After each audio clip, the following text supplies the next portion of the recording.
investigation. Funny part is, Terrence, they're still running against Trump.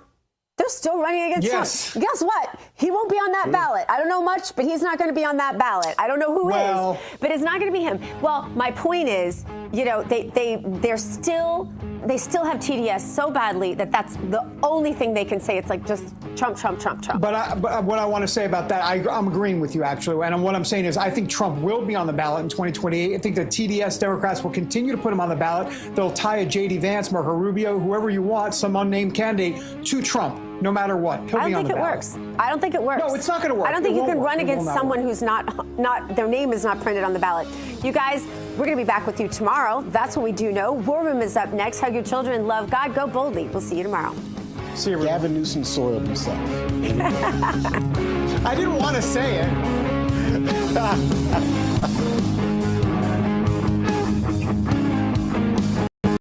So imagine this scenario. Election day is approaching. The White House is fear-mongering about supposed election fraud, right? This is not hard to imagine. White House is fear-mongering about election fraud. But then they decide they're going to encourage vigilantes to take action to stop this supposed fraud. So Trump supporters decide that they're going to do citizen patrols of polling places because the Trump White House has been messaging that they should do that. And Trump supporters start showing up to do these patrols with guns.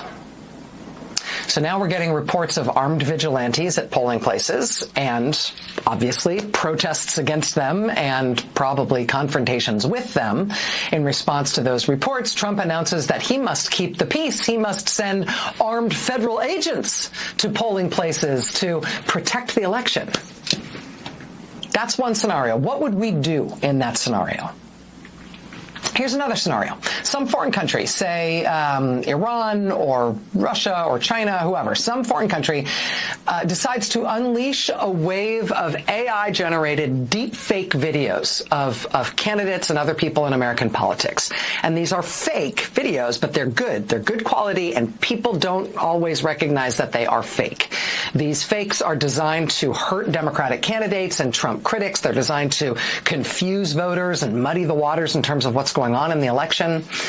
When news organizations start reporting on the deepfakes, the Trump administration goes ballistic and starts threatening all news organizations that report on the deepfakes. They start telling news organizations that they have to censor any coverage of this foreign influence operation as a matter of national security.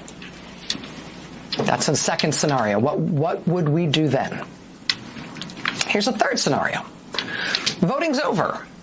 But before the states can certify the results of the vote, Trump's Justice Department sends FBI agents out to go seize the ballots, supposedly to investigate irregularities in election administration. They seize the ballots before the results are final. That's the third scenario. What would we do then? What are the options, really practically speaking? What are the options for protecting our elections from our own federal government? That was the question at the center of a wargaming session that was held just a few days ago by 10 Democratic U.S. senators, including the Democratic leader Chuck Schumer, plus several election experts. Those three scenarios I just described, they gamed those out, those three very specific and not at all unimaginable scenarios.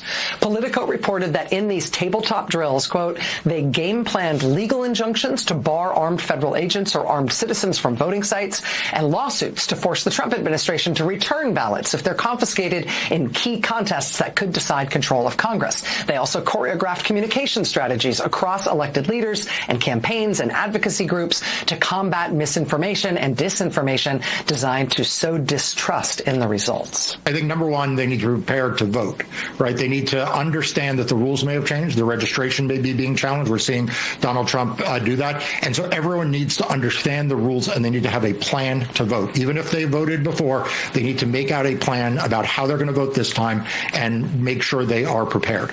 Number two is they need to be educated. I mean, I'm thrilled, Rachel, that you are doing this episode tonight with your enormous audience and people paying attention, because it is educating people about the threats that are coming so that they won't be quite as scary. They won't seem quite as out of the blue. So people need to get educated and to share that information with others. I started Democracy Docket actually to be a resource that people people could share information from. But there are lots of good sources of information to share. And then finally, if we get down to the place where Republicans or Donald Trump are trying to interfere in the election, then we're going to need people to mobilize. We're going to need them to mobilize peacefully.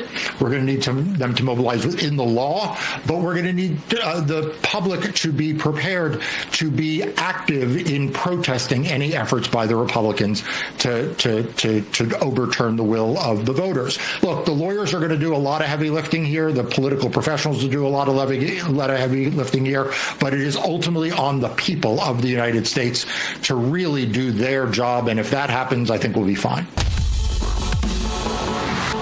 This is the primal scream of a dying regime. Pray for our enemies, because we're going medieval on these people.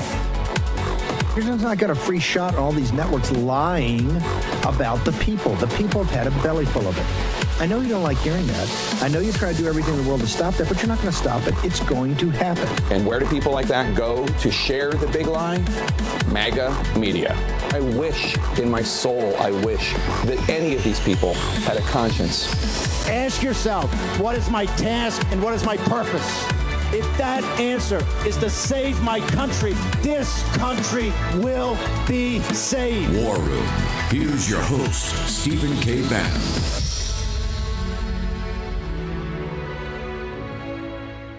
Tuesday, 16 June, year of our Lord 2026, the coalition voter fraud meeting conference started out in Las Vegas last night with a special screening of the new film that's coming out that we're going to be a big sponsor of, promoter of, Dark Horse, starring Jim Caviezel, and Tina Peters made a surprise guest appearance. Also, Eduardo Bolsonaro and much others. We'll have all that throughout the morning, and as soon as we get a trailer, we'll play that also. Huge events, and right there, that opening was aimed directly at the Patriots out in Las Vegas. Trust me. So we're going to get into more of that throughout the day, and this evening I'll be giving some remarks to the Patriots that are out there. I want to start in Texas, though, talking about Patriots and a fight. Mary Castle joins us. Mary, thank you for teeing us up last night on the evening show, but I wanted to start off the day because today's kind of it's a mini game day, or it's kind of the camps, the mini camps that the pro football players go to get ready for the season. The season's next week, and it's a concentrated season. But what's happening today at 8 a.m. Texas time this morning? What started happening? And I want to make sure everybody takes your message and activates this morning, ma'am. Yes, at 8 a.m. this morning, public testimony registration opened for the State Board of Education meeting that will be happening next Monday, June 22nd. Now, this meeting is monumental. It's a historic vote, we're calling it, because we're asking the State Board of Education not to erase 250 years of history. They'll be voting on social studies standards, which includes history, world geography, but most importantly, American and Texas history. These standards will be in place for maybe even a decade. So we want to get it right next week. And it's important for people to sign up at 8 a.m. today. Mary, why is this so important? We went through this exercise about a month or so ago with Brandon Hall and Julie Pickering and others, on the school board. Why are we doing this again? And why is it so important for American patriots to sign up and go testify once again, ma'am? Certainly. This is the final vote. So it's kind of similar to a bill in Congress or even at the Texas legislature. You have a first reading where you have several amendments. And so they made several amendments at the last meeting in April, a lot of good changes to the curriculum, showing our Christian heritage, combating some left-wing ideology. But those edits are not final. There is a final vote next week that'll happen possibly Wednesday or Friday on the social studies standards. And so it's very important that people make their voices heard to make sure that the members hold the line, because left-leaning members do have an opportunity to make their edits and make their changes to the social studies standards. So this is the final vote. We're happy about the work so far. We're still going through with a fine-tooth comb, making sure that everything is good and solid for reflecting our American and Texas heritage, making sure there aren't any type of wild ideologies in there. But this is the last and final vote for what could be several years to come. And if you sign up today, you will be able to sort of reiterate. It'll be next Monday in Austin, Texas. That's where you'll come, and if you're selected, give your public testimony. Yes, absolutely. It'll be in Austin, Texas. It'll be at the Barbara Jordan building, which is right behind the Texas Capitol. There's free Capitol parking that you can go to a lot for that. There's also parking at the Bob Bullock History Museum, but it'll be right behind the Capitol. If you're familiar with coming to the Texas Capitol, it's on that side closer to the University of Texas, the Barbara Jordan building. Yep. Our team will be there to give you directions, help you locate the building. But yes, please come to Austin, wherever you are in Texas. Make it a day trip, because we really need voices from all over the state of Texas to stand up for our children, learning positive views of our country and becoming good citizens. And that's with Texas Values. In fact, you're head of the government outreach, government relations. Why the people that don't support Texas values and don't support American values are going to be out there in droves? Am I correct in that belief?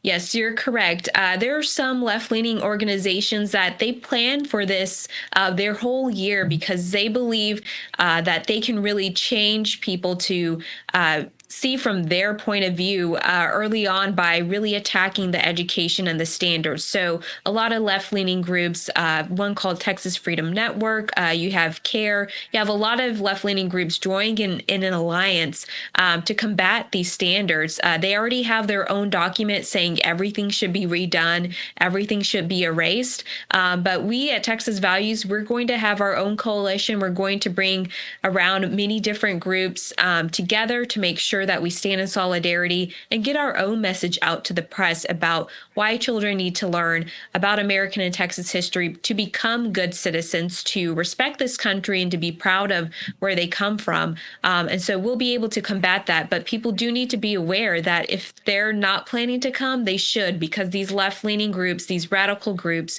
want to radically, at the last minute, change some of the progress that has been made. And so we don't want that to happen. So it's important that you make your voice heard by showing up on Monday to testify. Mary, also, this is just not for Texas.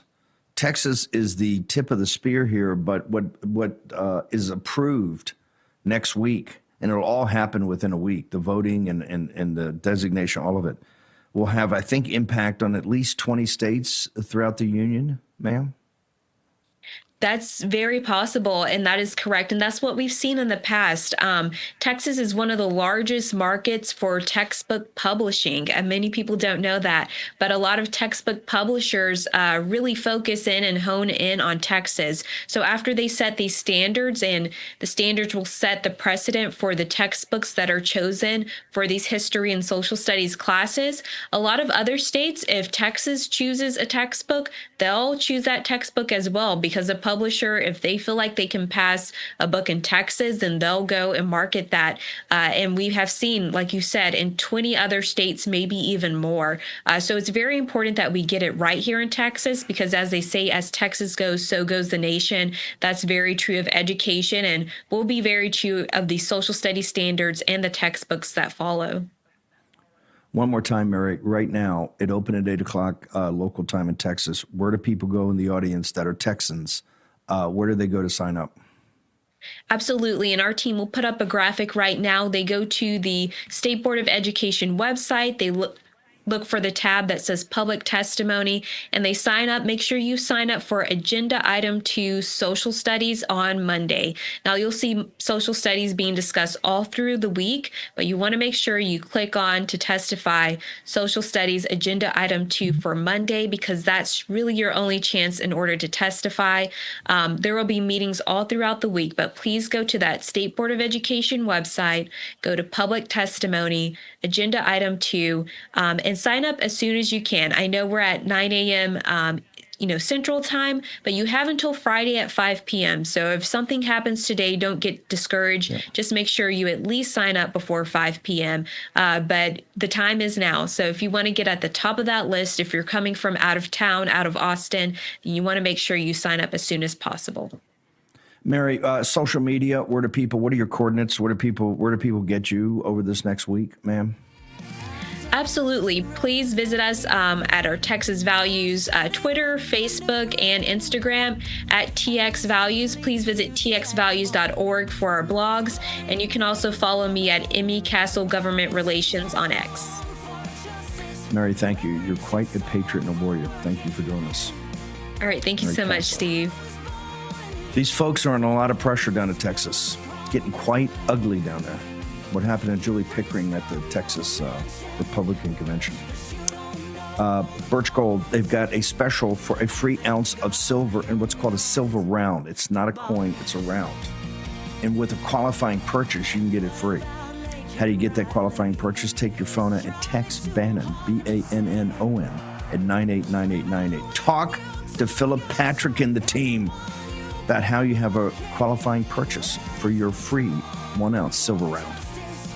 My friends, I come to you today on behalf of the Jewish people in Ukraine.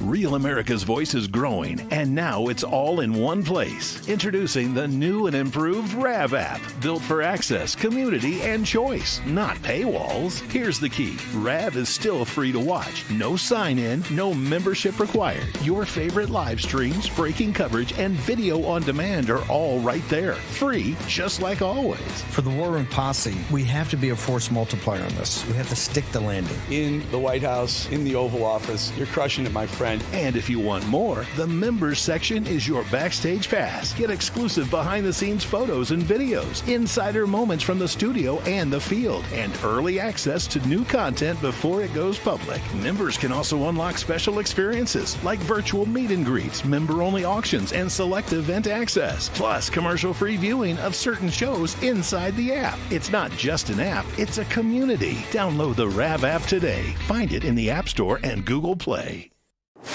When it's breaking, we're moving. Breaking news. Breaking news.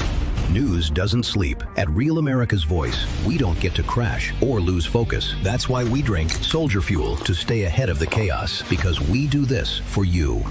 So good. Soldier Fuel has no sugar, so no crash. Now that's a game changer.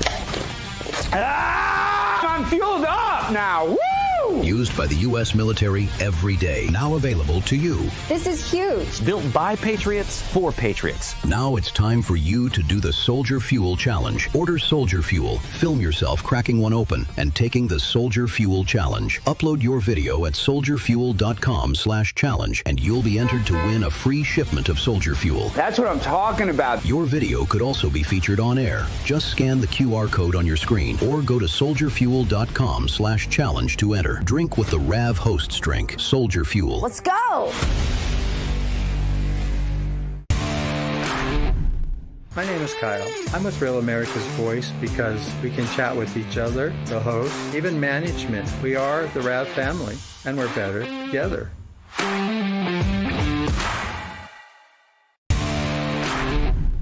This is Giselle Chaffin. I'm from North Carolina. I'd like to let you know that RAV News is the best news. Number one news. Truth seekers seek to find the truth. It'll set you free.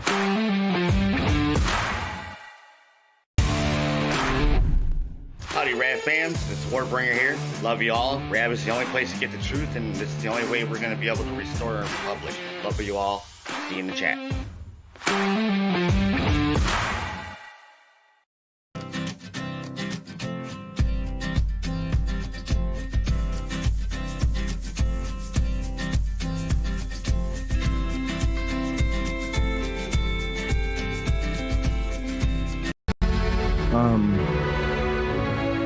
we're going to have two cold opens tomorrow. We had the one at the top. They're starting the fraud convention and focusing on, obviously, voter fraud with these great patriots. Also going to do the fraud you see from the Somalis and things like that. But Matt Meck and the team from the coalition at the Ahern Hotel last night, they had a special screening of the movie Dark Horse with my friend Jim Caviezel. And he was not there. He's in Europe making another film right now. But Tina Peters made a guest appearance, brought down the house. Film got a standing ovation at the end. Eduardo Bolsonaro was there. Quite an event. People love this movie. Someone told me that they had never seen the Ahern that quiet for that long. Is Mike up by? Is the Viceroy joins us by phone? Yeah, the Viceroy by phone. Mike Davis, thank you for joining us by phone. I miss your lovely visage, but you have to do what you have to do in television. I've got a clip I want to play in a second, but a lot's going on. I got to ask you, President Trump, I think he just read, if we can pull that, he just read on television the page-and-a-half memorandum of understanding that's been signed. It's going to be revealed, but I believe he read it in total in a meeting with the UAE in Switzerland.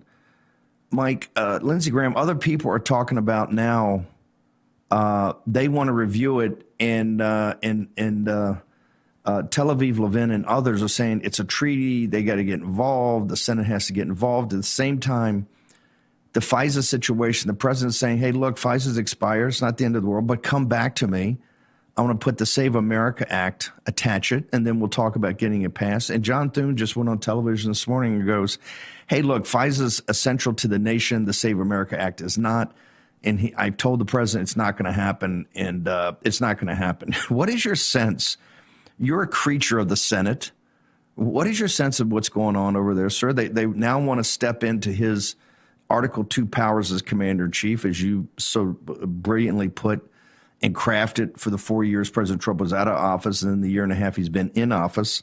They don't want to deal with the Save America Act. In fact, when he asked him to attach as FISA, that's impossible. They're treating him like a lame duck. What say you, sir? Well, I was a Senate staffer twice, once right out of college, and I opened the mail for Senator Chuck Grassley, my home state senator from Iowa. And then the second time, I was only there for 18 months.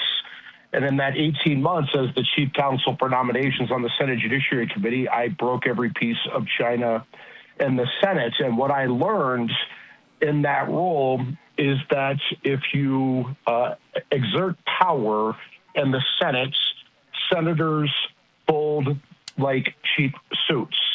They think that they're going to tell the commander-in-chief how he can defend our nation or conduct foreign affairs, because all of these senators all dream one day of being the president of the United States. And you have to remind them it's only happened twice that a sitting senator has become the president of the United States, because the American people see senators as do-nothings, right? They're not really responsible for anything. They just show up sometimes and vote.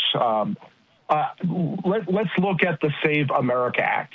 The Save America Act has over 80% support of the American people, including a supermajority of Democrats and a supermajority of minorities, including Black Americans who Democrats pretend do not have the wherewithal to get a voter ID like everyone else. So you have to ask this question of John Thune. If there is not support for the Save America Act in the Senate, whose fault is that? That sounds like a failure of Senate leadership, that you can't get the support of 60 senators in a body that is not known for being courageous. So you should have all 53 Republican senators in line, and then you put pressure on those 7 Democrat senators to cave during an election year, like they've done with welfare reform and many other bills. It's really inexcusable that the Save America Act is not on President Trump's desk. And again, there's only one reason for this. It is a failure of Senate leadership by John Thune. So we started off the show. I think we were trying to get you hooked up. So I don't know if you saw, but Rachel Maddow, because she comes on Monday, went off about, Trump, if he can't get Save America, he's going to have vigilantes. He's got all these war room people and all these people out at Ahern Hotel in Nevada, Las Vegas right now, the coalition to stop voter fraud. He's going to have all these people at the polls. Some of them will be carrying guns. And then there's going to be some incidents, and he's going to then call in federal troops to make sure that gets calmed down. But he's going to be checking IDs and sending ICE in. And this is how they're going to steal the election. If they have to, they'll get Iran, the CCP, or Russia to do deep fake artificial intelligence. But that this election already is going to be rigged against the Democrats to hold them from taking the House and the Senate. I'm kicking off tonight the coalition meeting out in Vegas. What are your thoughts to people, American citizens, these patriots that are training up to be poll watchers, to be election judges, that are the nuts and bolts of our movement to rid ourselves of voter fraud, since the Save America Act looks like low probability it will be passed? Mike Davis. Well, it's amazing that Rachel Maddow and these other left-wing operatives pretend like it's the Republicans who rig and steal elections when it's the Democrat Party that is the master at rigging and stealing elections. We've seen this in many elections, including 2020, when they used COVID as an excuse to illegally mass mail live ballots out to old lists, including college students that have moved several times. They got rid of election observers, the people who can gather evidence of election fraud, and then they even got rid of signature verification because somehow COVID changes your signature. The signature verification is just about the only way you can stop the voter fraud when you have all mail ballots. So they got rid of the evidence gatherers and said there was no evidence. And then they got rid of signature verification, and voila, Joe Biden had magical vote spikes at 3 a.m. in 4 key counties around America and managed to so-called win the election. We just saw this in L.A. with Spencer Pratt. The guy was clearly going to be in the number 1 or number 2 spot, and then voila, in the middle of the night, we see these magical vote spikes where these Democrats are somehow finding these votes. We're seeing reports where they're paying homeless people to vote 5 times. I mean, I would say this to the Democrats. What are you scared of? Why are you scared of having election observers at elections? We require this as the United States. We require this in third world Marxist hellholes. When they have their elections, we send in election observers to make sure that there's not fraud. Why do you want to prevent election observers if you're so confident in the integrity of elections? Why do you want to prevent people from showing an ID? These are the same Democrats, remember, who wanted us all to have COVID IDs to prove that we had these COVID shots, digital IDs, in order to move around in free society, in order to go into parks and shopping malls and grocery stores. But Democrats didn't think that was a burden to get COVID IDs for everyone. But Democrats pretend like it's this racist burden to show a voter ID, even though 2/3 of Black Americans support voter ID and the Save America Act. It's very obvious what the Democrats are doing. They're pretending like they're protecting Black people, but what they're actually doing is having their illegal immigrants illegally vote in American elections. Can we play? Let's play I want to play the Todd Blanche clip. Can we play that and get Mike's observations on this? Todd Blanche knows one thing. He never in his wildest dreams thought he could be Attorney General of the United States. And now here he is. And there's in that power, I've been in that building a lot, John, over my career, been on the 5th floor where the Attorney General sits, looked at the portraits of all the previous Attorneys General on the walls, and it is intoxicating. And Todd Blanche's comments can only be attributed to power intoxication and his willingness to want to stay. And it is the corruption of the rule of law of the Department of Justice that's much more important than whatever's going to happen on the South Lawn.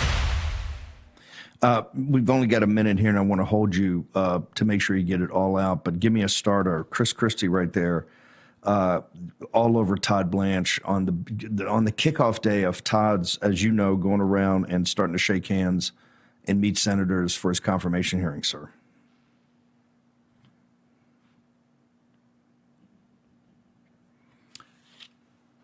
I guess we dropped Mike. We'll get him back.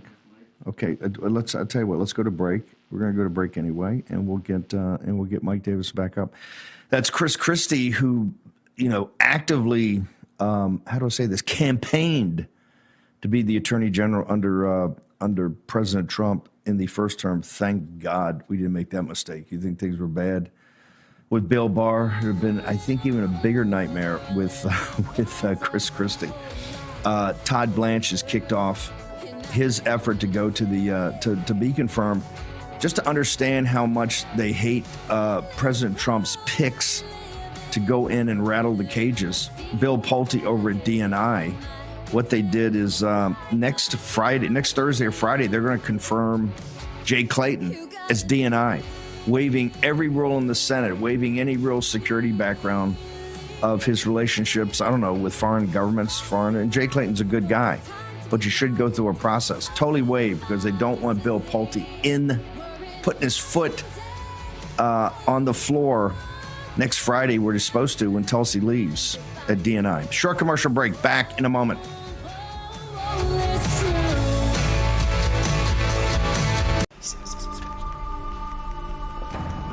I'd like to say this is the first time. When it's breaking, we're moving. Breaking news. Breaking news. News doesn't sleep. At Real America's Voice, we don't get to crash or lose focus. That's why we drink Soldier Fuel and take Go Pills to stay ahead of the chaos, because we do this for you.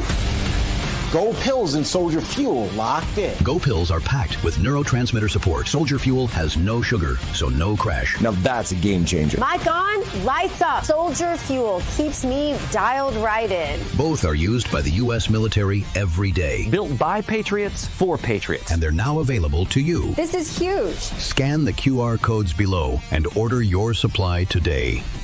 Hear that pop? So good. Go to buysoldierfuel.com or search on Amazon. This is performance fuel. Clean energy, sharp mind. That's how we do it at RAV. Visit buygopills.com and get 15% off automatically. Go Pills and Soldier Fuel. Let's go.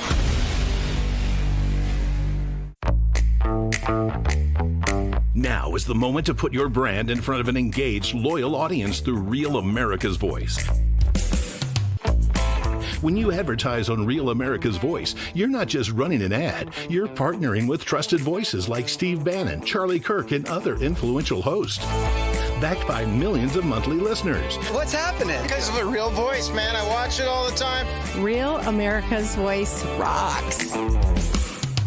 Real America's Voice gives sponsors the chance to put their product front and center, displayed on screen and highlighted by our anchors during exclusive segments and live events. Head to freetrumpknife.com. This means your brand becomes part of the conversation as it happens. Secure your spot before it's too late. Join us today and make your brand part of the news conversation that America's viewers trust. Real America's Voice, where your message is seen, heard, and remembered.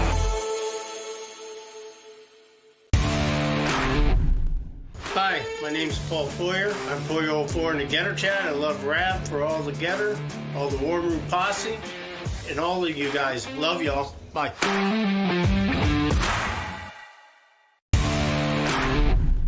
When the bacon wants real facts and figures, he goes to RAV. Real America's Voice, baby. That's where you get the real scoop and not the poop.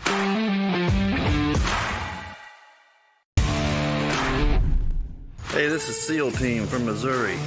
I like Real America's Voice because it's real news for real people, and it's real good.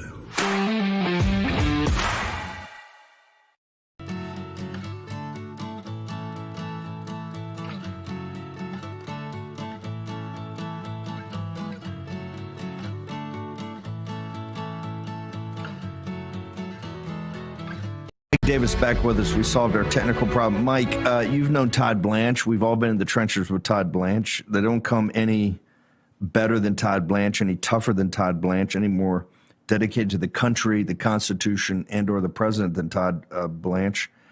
Chris Christie's going after him. He's now intoxicated with power. And that's why the Todd Blanche you see today is very different than what he used to be. Your thoughts, sir? Yeah, Chris Christie is doing what he does best, which is showing next-level narcissism and cognitive dissidence. I would say this to Chris Christie. Todd Blanche is a former federal law clerk to 2 separate federal judges. Todd Blanche is a former federal prosecutor in the Southern District of New York, where he served as a manager. He is a former big law partner. He was a former high-profile criminal defense attorney. Todd Blanche has been the deputy attorney general, Senate confirms, for the last 15 months, the number 2, the chief operating officer. And for the last 3 months, Todd Blanche has served as the acting attorney general. So how the hell does Chris Christie, this bitter slob, even pretend that Todd Blanche is somehow unqualified for this job? And I would say this finally about Chris Christie. He is the only dude who can out-eat Ozempic. So congratulations to Chris Christie, you slob. You're so. Okay, one thing about Todd Blanche, another thing that I just want to reemphasize is that in putting his country first instead of himself in his career, when he went back to his partners and said, hey, I've got a chance to represent the president of the United States, and he needs representation, and he needs serious representation because they've stolen the election, they've driven him from the White House, and they're coming for him to bankrupt him, to put him in prison, and a whole litany of things. His partner said, hey, that sounds lovely, but you're not going to do that here. So if you want to do it, you got to resign this very valuable and cushy partnership. And Todd Blanche did not blink an eye. He said, look, if I can't do it here, I've got to do it. My country needs me, and I'm going to do this. That is a direct act of patriotism, putting one's country, and particularly in those dark days, folks, of 21 and 22, because that was the test of who was there in those days, 21, 22, and 23. Mike Davis, I don't think that gets emphasized enough, sir.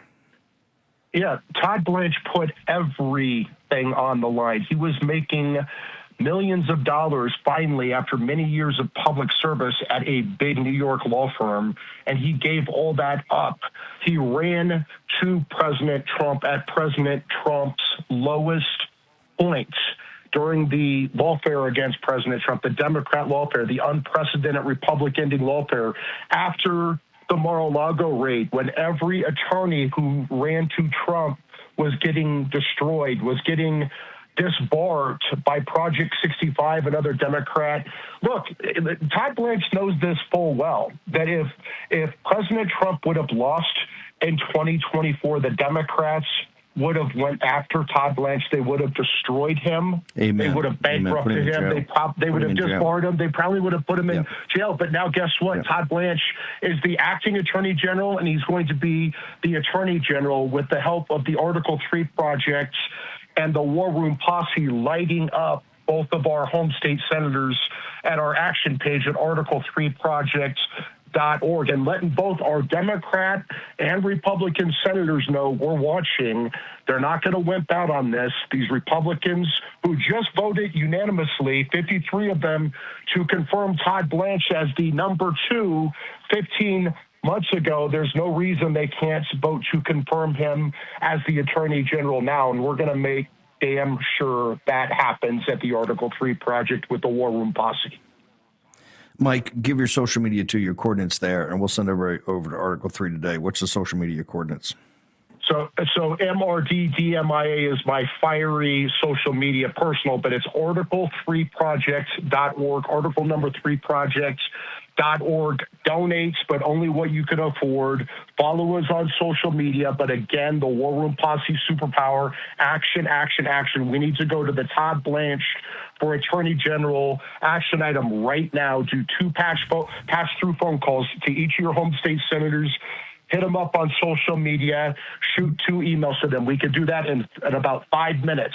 at the Article 3 Project website. Thank you, sir. Appreciate you. Thank you. Can we play the CNBC clip? And I want to bring in Eric Bolling. Let's play this. For now, they are saying that they will reopen the strait. The United States is saying it will take down its blockade at the same time, that there will be free passage, that no one will have to pay anything to go back and forth through this. The Iranians, I think, have suggested that this is just for the next 60 days. Do you get the sense that this is a more permanent situation where the strait will be reopened even beyond that 60-day period?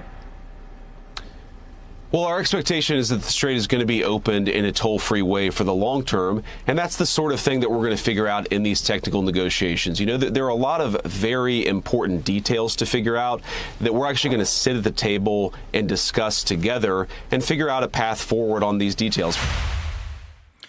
Bolling, I think the president just read. He was in a meeting with the UAE. I think he just read, and we'll try to pull that and play it a little later. Your assessment right now, Eric, of where we stand in all of this, and the centrality of having free navigation. You can't let the pirates have a say-so. And somebody told me, hey, well, they're not going to charge a toll, but they have a servicing fee. Yep. Right. I don't think that's going to work. And the president, look, he's taking some incoming, but the Senate doesn't need to get involved here. President Trump's a master deal maker. He'll figure this out. Eric Bolling, your thoughts? Well, I'm watching the oil market believe in the deal, and I'm watching it down to $77 a barrel. You know, Steve, we were up 114 at the high. We hung out around 100, 105 for a long time. So the oil market may be factoring in a faster kind of release of the oil or free flow of the oil than the actual market, the actual physical oil market is telling us. We only had 4 ships go through the strait in the last 24 hours, one of them being LNG. That's a positive sign. So if you get up to that 100, 120 ships a day, I think you're going to see free flowing oil. That could take a while. I had a captain on the show last night he's the managing director of a vessel company that puts petrochemicals through the Strait of Hormuz. I said, Captain, did you go through today? He said, no. I said, you're going to go through this week? He said, no. I said, when are you going to go through? And he said, it's going to be a while because we really need to know that the mines are cleared and that there's a safe passage through before we're going to be able to put stuff through. Not everyone's going to be that diligent, so to speak, but you will see it. And the question is, Steve, what will be the political backlash when we find out, especially this part where $300 billion we're going to end up allowing Iran to take from passage of the Strait of Hormuz? It sounds like a toll, may not be. And then this, or maybe reward them for showing us some of their nuclear material. Now I've heard that we're not going to take the nuclear material, we're going to downgrade it. The $300 billion is a fund set up for the Emiratis and the Saudis to essentially help refinance the structure and make it more of a regional, integrated regional entity. How does that sit with you? None of it sits good with me, Steve. I sent you a note this morning. We talked about a New York Times article saying here, here's the remapping of the global geopolitical map. And I said, look, here's my take on it. I think Iran is the biggest winner of all this. China is the second biggest winner because Iran's going to be made whole eventually. They're going to pump oil again aggressively, probably more. $300 billion will come their way for infrastructure. China's going to benefit from that oil.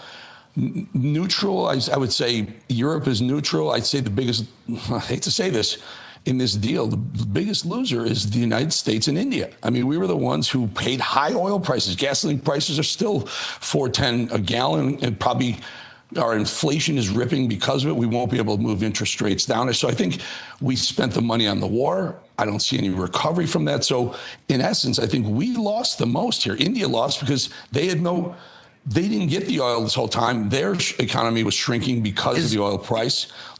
Like it or not, oil is the lifeblood of economies around the world. Certainly ours, but others as well. So I think those of us, for those of us that were anti-regime for a long time, these sanctions, once they're taken off, are going to be virtually impossible or take forever to put back on. Particularly Europe wanting to get their hands on some cash over and do some deals over with the Persians. Isn't a way here is to say, keep the sanctions on, don't give them any of the $24 billion that we've got frozen throughout the world. No $300 billion fund that we're going to put together. If the Saudis and UAE want to do something, go with it. Keep our fleet out there at least on patrol, because we've been on patrol essentially since 1979. And if we need to close it, and just hang on, and just leave. Don't finance them. Tell Israel, hey, you do what you got to do. Don't drag us into it. If you got to be in Lebanon, you feel you got to do anything, go for it. You're an independent nation. You're not a protectorate. You're not a vassal state anymore. But we keep all the economic warfare on it. And every now and again tell Besson, hey, look, let's mess with their currency for a while. They get out of line. Let's drop the currency and get people out in the streets. But don't give them this and no more kinetic activity. But we'll keep the fleet out in the Gulf of Oman, at least a half of a carrier battle group. Et cetera, and just keep watch on them. Is that not a solution, potential solution? That is the only solution. That's the only solution that makes sense. And we've been talking about that for months now. We should just let them die. Let them kill each other in the Middle East. Where is our benefit from all this?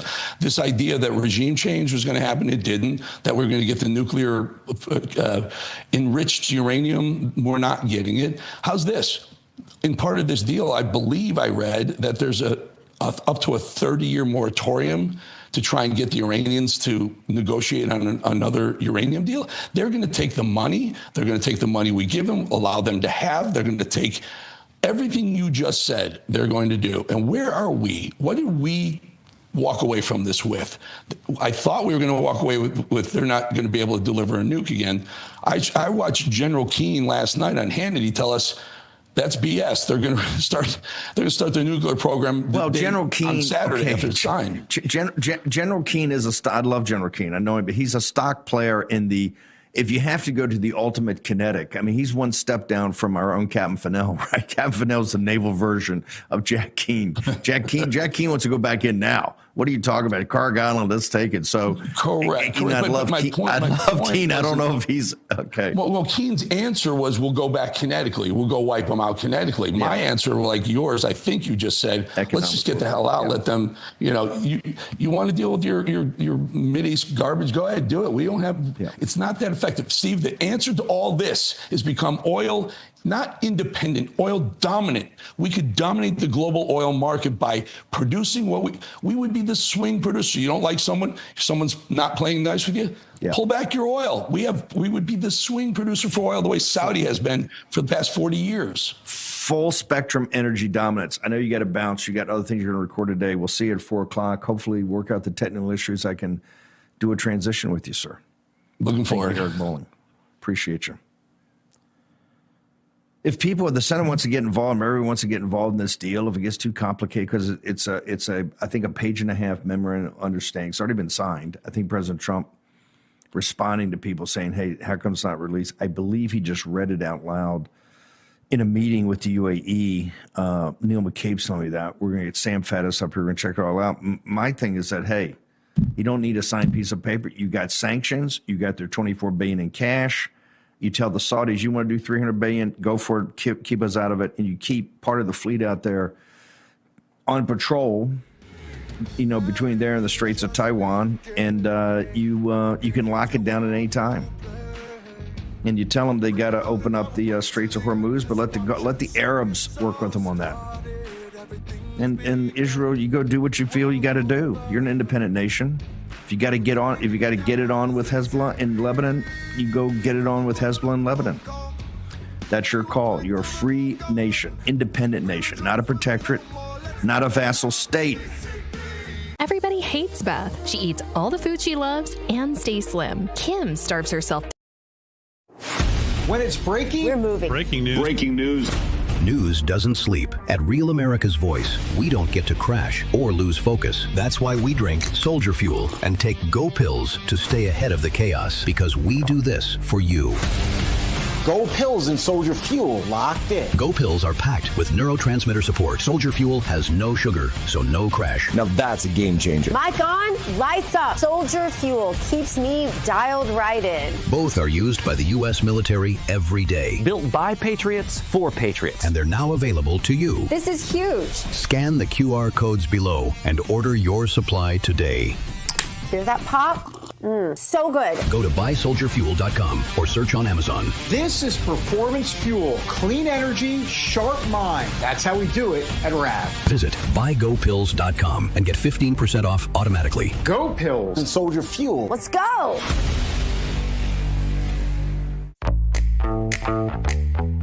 Now is the moment to put your brand in front of an engaged, loyal audience through Real America's Voice. When you advertise on Real America's Voice, you're not just running an ad, you're partnering with trusted voices like Steve Bannon, Charlie Kirk, and other influential hosts. Backed by millions of monthly listeners. What's happening? Because of the Real Voice, man. I watch it all the time. Real America's Voice rocks. Real America's Voice gives sponsors the chance to put their product front and center, displayed on screen and highlighted by our anchors during exclusive segments and live events. Head to freetrumpknife.com. This means your brand becomes part of the conversation as it happens. Secure your spot before it's too late. Join us today and make your brand part of the news conversation that America's viewers trust. Real America's Voice, where your message is seen, heard, and remembered.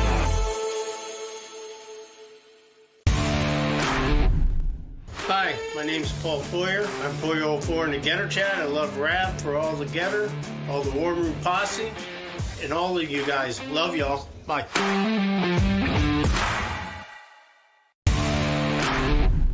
When the bacon wants real facts and figures, he goes to RAV. Real America's Voice, baby. That's where you get the real scoop and not the poop.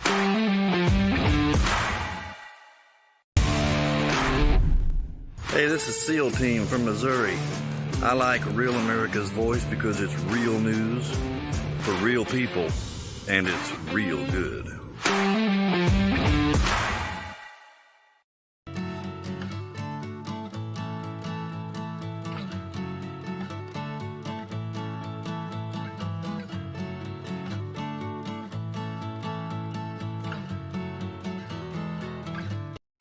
Sam Faddis. So, Sam, you're leader of one of the patriot groups up in the Commonwealth of Pennsylvania that are, loyal to the MAGA movement, grassroots, President Trump, all right, the American right.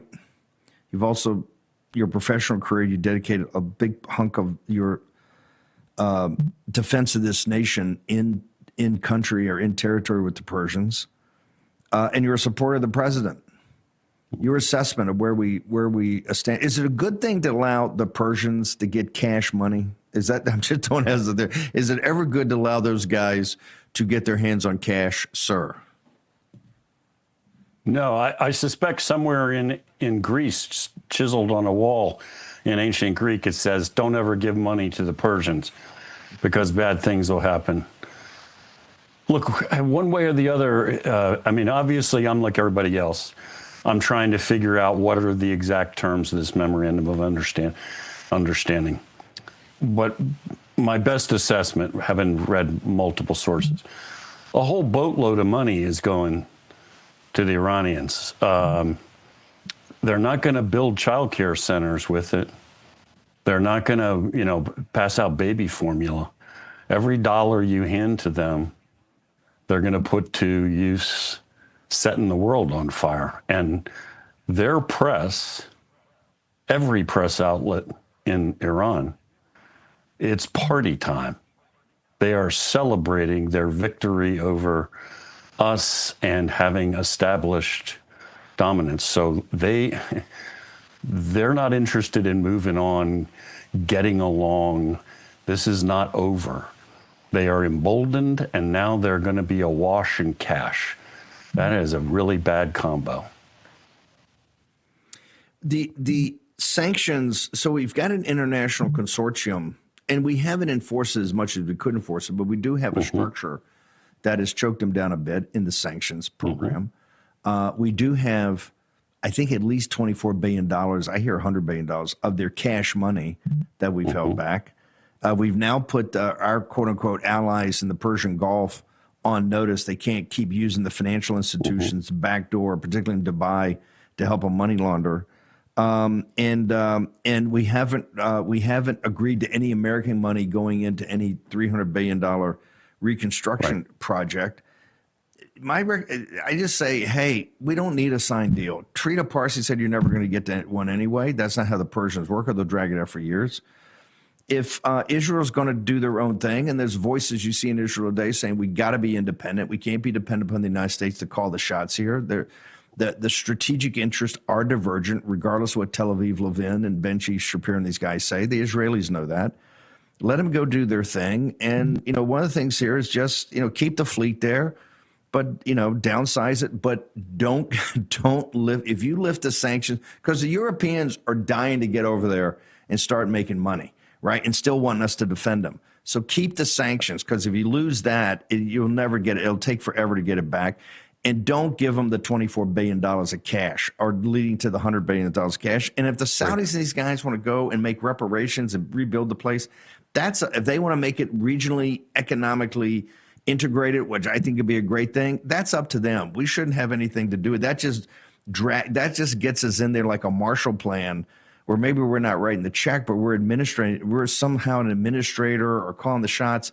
It's too much. Just walk away, but keep their money, and let Besson every now and again screw their currency, right? To give them a love tap to let them know that we're still in charge. Sam Faddis. Yeah, absolutely. There's no reason on earth we should ease any pressure on them at all. And look, this idea that money's going to flood in there to redevelop them, like you say, as if this is some sort of Marshall Plan. What are we talking about? This is a theocracy and a country at this point under the control of the Iranian Revolutionary Guard Corps. They don't care about shopping malls and factories and the quality of life of their people. They're on a revolutionary mission. Oh, they're not looking for somebody to come invest. They don't want to join the world. They're not looking to get along. They're looking to burn the place to the ground. And they are now going to have a lot more capability to do that, and a lot more money. By the way, hang on. One of the arguments that are being put forward is that there are a contingent of people over there that say, we do want to join the world community. We want to be good citizens. I think it's been said there's moderate elements there. And look, you hear this pitch for the Soviet Union for 50 years. You've heard about the CCP and all these dictatorships. There's always some group of moderates, these theoretical moderates. But I think people have made contact, and there may be some people say, yes, we want to do it. Is it your belief, knowing this pretty well, that those guys are anywhere close to being in charge? No, not at all. I mean, period, full stop. I mean, yeah, we were also told that after 3 days of bombing, the people were going to flood the streets. I mean, come on, the places, they killed who knows how many tens of thousands of people before the war started for demonstrating in the street. They'll kill 300,000 people in the street. I mean, these kind of autocracies of various stripes are really, really, really good at staying in power. And look, just to throw something else into the mix here, any promise the Iranians make to talk about nuclear weapons programs and getting rid of HEU and all this stuff, that's garbage. That's of absolute, literally no value. These guys still don't even admit they have a nuclear weapons program. Nothing will come. It's a waste of time. Absolutely nothing will come of that. They will not concede anything. They won't give us anything. And every second we spend talking to them about it in this framework is just, it's a waste of time, quite literally. I'm sorry. I want to hold you through the break. I know you got to bounce, and I got Peter Navarro at the White House, so we'll figure it out during the break. But they're pretty good negotiators, sir. Yeah, they're 100%. And look at, and they will lie to your face, and they will run you in circles. So they've done that with the IAEA for years, taking them to look at sites where there isn't anything, but they don't take them to the sites where there is stuff. Sam Faddis, stick around. Jim Rickards, one of our contributors, he's got a special deal, $49 for 1 quarter. That's 3 months of strategic intelligence. If you like his contributions, if you like global capital markets, if you like, he drills down on the stock market, equity market, bond market, all of it, geopolitics, intelligence, national security. It's what the C-suites throughout the world read, the chairman of the boards and the CEOs. You get access to it, $49 for risk-free. If you don't like it after one quarter, after 3 months, we'll give you your money back. Go to rickardswarroom.com. That's your landing page. Check it out and do it today. Old school online security tools leave you half protected. When it's breaking, we're moving. Breaking news. Breaking news. News doesn't sleep. At Real America's Voice, we don't get to crash or lose focus. That's why we drink Soldier Fuel and take Go Pills to stay ahead of the chaos, because we do this for you. Go Pills and Soldier Fuel locked in. Go Pills are packed with neurotransmitter support. Soldier Fuel has no sugar, so no crash. Now that's a game changer. Mic on, lights up. Soldier Fuel keeps me dialed right in. Both are used by the U.S. military every day. Built by patriots for patriots. And they're now available to you. This is huge. Scan the QR codes below and order your supply today. Hear that pop? So good. Go to buysoldierfuel.com or search on Amazon. This is performance fuel. Clean energy, sharp mind. That's how we do it at RAV. Visit buygopills.com and get 15% off automatically. Go Pills and Soldier Fuel. Let's go.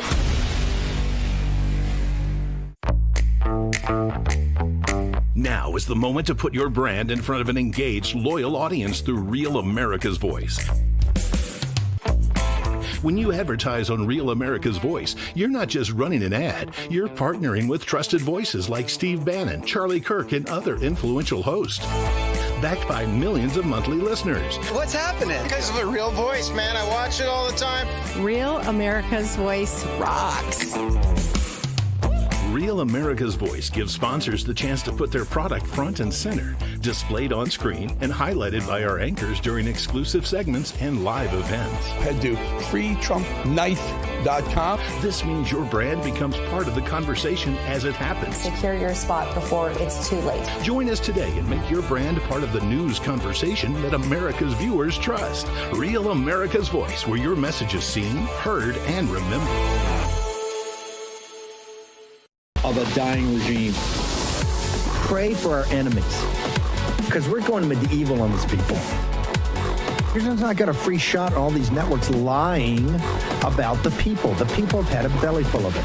I know you don't like hearing that. I know you try to do everything in the world to stop that, but you're not going to stop it. It's going to happen. And where do people like that go to share the big lie?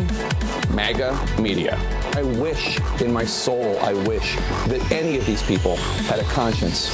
Ask yourself, what is my task and what is my purpose? If that answer is to save my country, this country will be saved. War Room. Here's your host, Stephen K. Bannon. Tuesday, 16 June, year of our Lord 2026. We're going to get back to Sam Faddis in a second. I'm going to talk to Sam about one of the worst ideas in history, and that would be the United States Senate getting involved here and pining on President Trump's negotiating. I think President Trump can handle this. Dr. Peter Navarro joins us from the White House. Dr. Navarro, today, Kevin Warsh, I think it's the first meeting to talk about rates, talk about all of it. We do have Inside the Wire, Jay Powell. I mean, I think it's got to be discussed. You've done a very sophisticated kind of analysis of this. We've never had a situation. We've had some chairs stay over, but we've never had one that's been adamantly opposed to the economic policies of a sitting president sit over there today. And I keep telling people, I don't think, because the business press hasn't gotten all over this. We have tried to here at the War Room.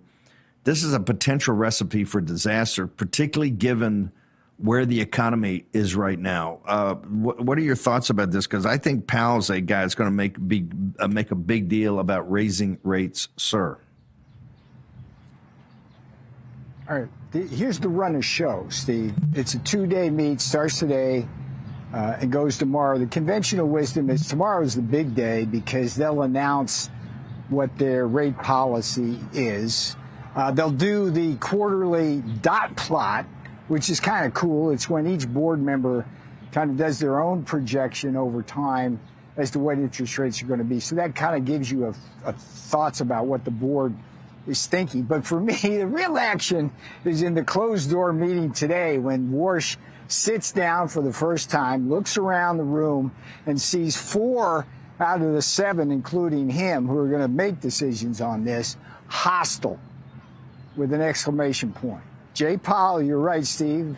You just said this has never happened before. Yeah, there was one guy back in the 80s who was Fed chair who stayed on, but he didn't have, one, the kind of hostility that Powell has to Trump, and 2, he didn't have a clear majority on the board, 3 Bidenites himself, maybe even Waller coming, 5 out of 7, to basically challenge Warsh. So Warsh is going to be sitting there looking at these people, and it would be really interesting to be able to see the dynamics. That's when you want televised Fed chair meetings. That would be really good. Now, here's what to look for tomorrow, Steve. It's unlikely they'll raise rates. That's off the table. But what I'm concerned about is whether the position and posture of a majority of the board is to the rate hike side. And the reason why that's alarming is because of this rule. Posse, remember this, never raise interest rates at the Fed into the teeth of an energy price shock. That's a stagflationary pulse into the economy. Greenspan didn't do it back in the 90s when Kuwait and the Middle East was blowing up and the oil prices were up. Bernanke certainly didn't do it in 2006 when Iran was running the same movie that it's running today. And you don't do that, Steve, because stagflationary shocks, supply-side shocks, basically not only cause inflation, but they also do the work of what a rate hike might do, which is to say that they're contractionary in their own right. They're recessionary, because an energy price shock, as it drives up inflation, basically weighs heavy down on the economy as well. So you don't raise rates into an energy price shock. Repeat after me, everybody. CNBC, Bloomberg, Fox Business, everybody. That's the line.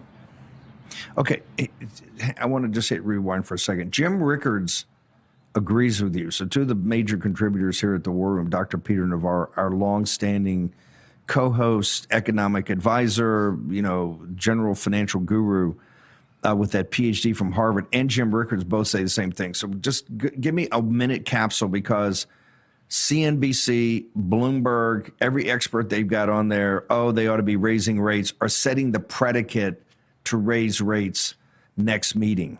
You and Rickards are adamantly opposed to that. Why? So you have core inflation, and then you have overall inflation. Overall inflation includes energy and agriculture, right? So if you strip out energy, in this case, core is behaving reasonably well, okay? So that's number one. You look at the core, not the energy price shock itself. Number 2, the whole logic of Fed rate hikes when you have traditional inflation, Steve, is a scenario of demand pull, too much money, chasing too few goods. The economy's roaring, growth's going on, and what you want to do is tap on the Fed brakes to bring it back down to where you want it to be in terms of both inflation and growth. That's the whole logic of it. But when you have these rare stagflationary pulses, the energy price shocks and agricultural price shock, what you get is you get the inflation, but you don't get the growth. You get a stagflation. You get a tamping down of growth, because with oil, for example, people are paying more for gas, so they can't buy stuff at the store. That drives down effective consumer spending. So you don't raise interest rates into the teeth of an oil price shock, because the stagflationary part of the oil price shock is doing whatever that increase in Fed rates might do. And you really run the risk. If they were to raise rates now, you'd guarantee a recession. They just flat out guarantee it. So you don't do that. So I just would ask the media, who hate Trump and who want rates to raise and spin the inflation song, to just go back and look at 2 pieces of history. One is the Bernanke-Greenspan positions when there were oil price shocks. They did not raise rates. In fact, Bernanke lowered them going into 2007. That's what you do. The other piece of history is your point, Steve, which was an excellent one. There's never been a time in history when we've had a Fed chair stay on who was both hostile to the sitting chair and had a majority of members to be a shadow chair. So that's what this particular 2 days is going to be about. We are going to see whether Jay Powell is going to exercise authority as a shadow chair using people who are frankly of low IQ in a majority and do stupid stuff like raising rates. You know, the business press media didn't get it in 2019 when all the efforts of that team that you guys had at the White House, from the trade side to the, although the Chinese tore up the comprehensive deal back in May, but everything hit on all cylinders. The business press can't get away from their woke personal and political things. They still hate Trump by and large. This is why so much business coverage, both in the Wall Street Journal and the Financial Times, is just opinion. They won't deal with the facts. What can this audience look for today to set the predicate for tomorrow and not have the business media kind of, we can disintermediate it? What would you recommend we look for as signs that Kevin Warsh is actually in charge? Well, here's the ideal scenario tomorrow when we get the dot plots from each of the board members, and then when Kevin Warsh gets on stage and on TV to speak, there will be no talk of rate hikes. There will be an acknowledgement that even though we have an energy price shock going on, that the core is relatively well behaved right now, so there's no reason at all to panic.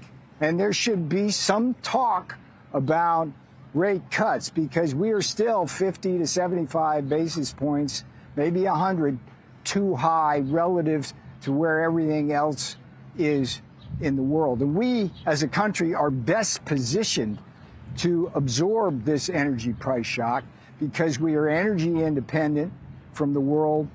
We do not require a single barrel of oil from the Strait of Hormuz for our own direct economy. And the other thing I should say, Steve, this was really interesting, what you said about the first term and the inability of both the Fed at the time, Powell, and the financial press to understand how Trumpnomics could advance high growth in a low inflation environment. And Powell didn't understand that and raised rates at the time and choked off some growth that we could have otherwise had. So you see the symmetry? When you get the energy price shock upwards, it's stagflationary, inflation plus slower growth. But when you have the virtuous supply shock from fracking and we become strategically energy dominant, you get the virtue of growth and inflationary pressures down.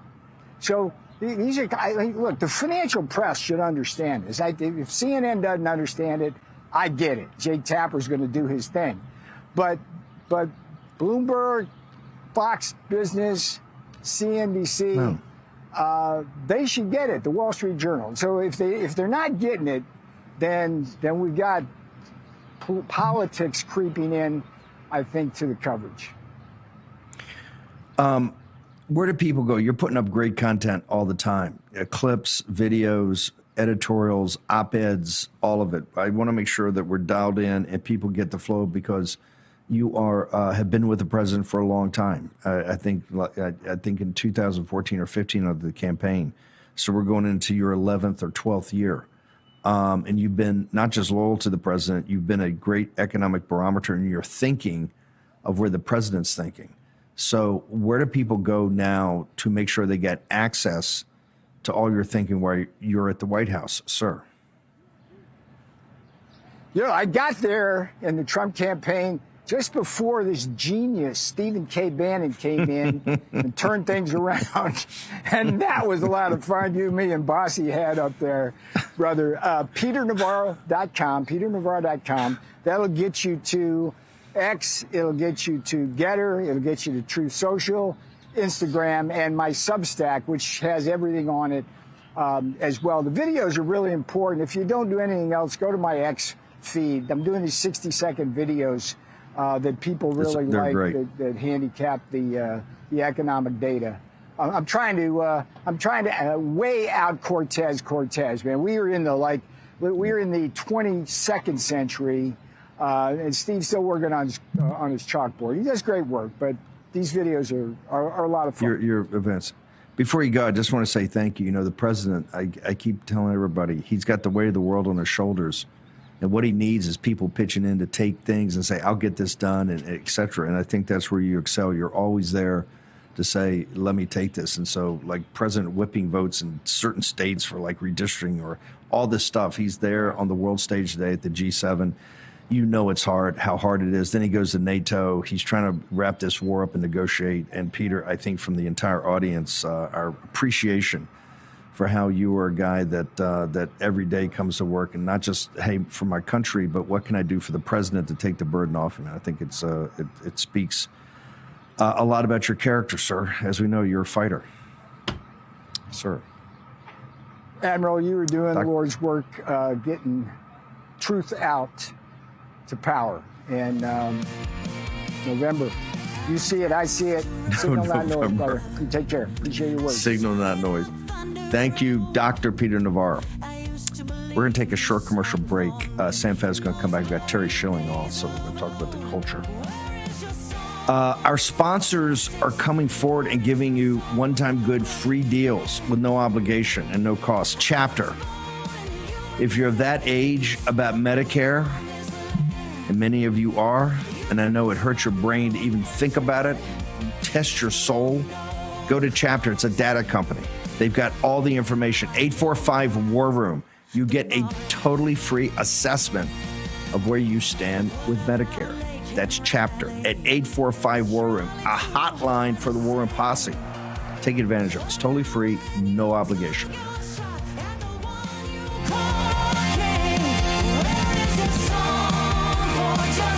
Life insurance is a wonderful asset, but what happens when you no longer need it, or you can't afford it? When it's breaking, we're moving. Breaking news. Breaking news. News doesn't sleep. At Real America's Voice, we don't get to crash or lose focus. That's why we drink Soldier Fuel and take Go Pills to stay ahead of the chaos, because we do this for you. Go Pills and Soldier Fuel, locked in. Go Pills are packed with neurotransmitter support. Soldier Fuel has no sugar, so no crash. Now that's a game changer. Mic on, lights up. Soldier Fuel keeps me dialed right in. Both are used by the U.S. military every day. Built by Patriots for Patriots. And they're now available to you. This is huge. Scan the QR codes below and order your supply today. Hear that pop? So good. Go to buysoldierfuel.com or search on Amazon. This is performance fuel. Clean energy, sharp mind. That's how we do it at RAV. Visit buygopills.com and get 15% off automatically. Go Pills and Soldier Fuel. Let's go.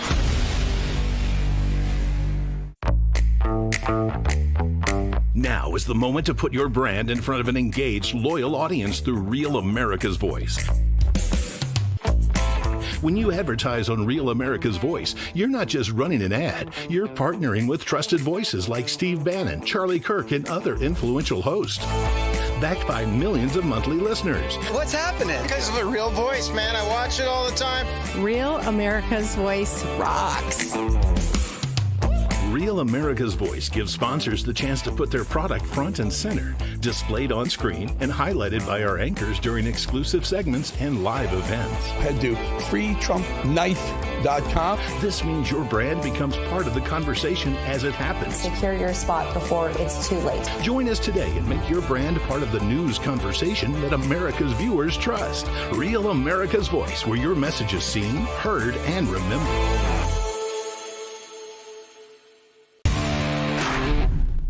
Hi, my name's Paul Foyer. I'm Foyer04 in the Getter Chat. I love rap for all the Getter, all the War Room Posse, and all of you guys. Love y'all. Bye.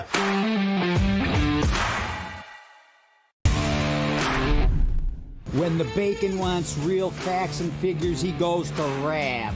Real America's Voice, baby. That's where you get the real scoop and not the poop.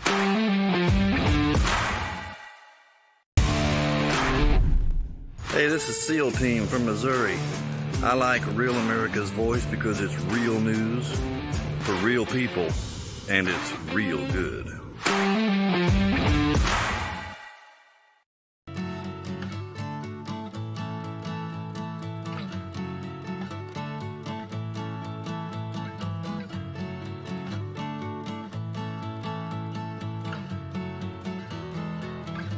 President teased it. One of the engine rooms, I think the New York engine room, sent this to me. The president teased it at the Bylat with MBZ, basically the head of UAE and the military field commander.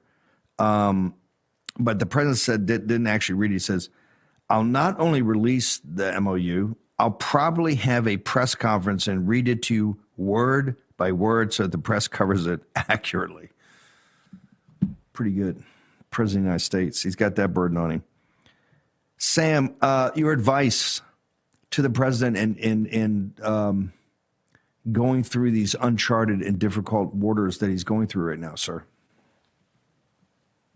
Bottom line, Steve, do not release any pressure we have on these people. Don't give them a dime. Don't do away with sanctions. Absolutely nothing. Let them squeeze them and let them sit and be crushed under that pressure. And I guess the second thing I would say is this. Anything they say that equates to, and we promise we'll sit down and discuss the details later or get into this later, is completely meaningless. It is a bag of smoke. It means nothing. By the way, I just want to emphasize something too. This is not related to the Shiite religion or their victimhood and what's happened over the last couple of, you go back from time immemorial. This is just the way they roll. They're not people that are straightforward. They're always looking for leverage. They're always looking for advantage. And hey, guess what? You talk about the Scots or the Scotch-Irish or, certain elements, the Anglo-Saxons, the Normans, certain folks, the Greeks, part of the Greeks, Xenophon in that group, and the Romans, these dudes are born fighting. It's just a tough breed of cat, right? And you can tell the military, as we had Captain Fennell and Sam, we gave them a very hard punch. The combination of the Air Force and the United States Navy air assets, plus what we hit them with Tomahawks, folks, these folks got hit, and they got hit hard. And you should know about their resilience. So they're a resilient lot, and they've been doing this for thousands of years. And so you got to go about this with trepidation about exactly what you're doing. Never trust them, never let up the pressure, and certainly never give them any advantage. This is why the big, all the big talk that came out of the Gulf Emirates, Qatar, we're going to be this, and Dubai, we're going to be the new world and get all the influence there with the bikinis on the beach and everything like that. They folded. They ran to Uncle Sugar immediately and folded. There was no big talk coming out of the UAE, no big talk coming out of Qatar, no big talk coming out of Saudi Arabia.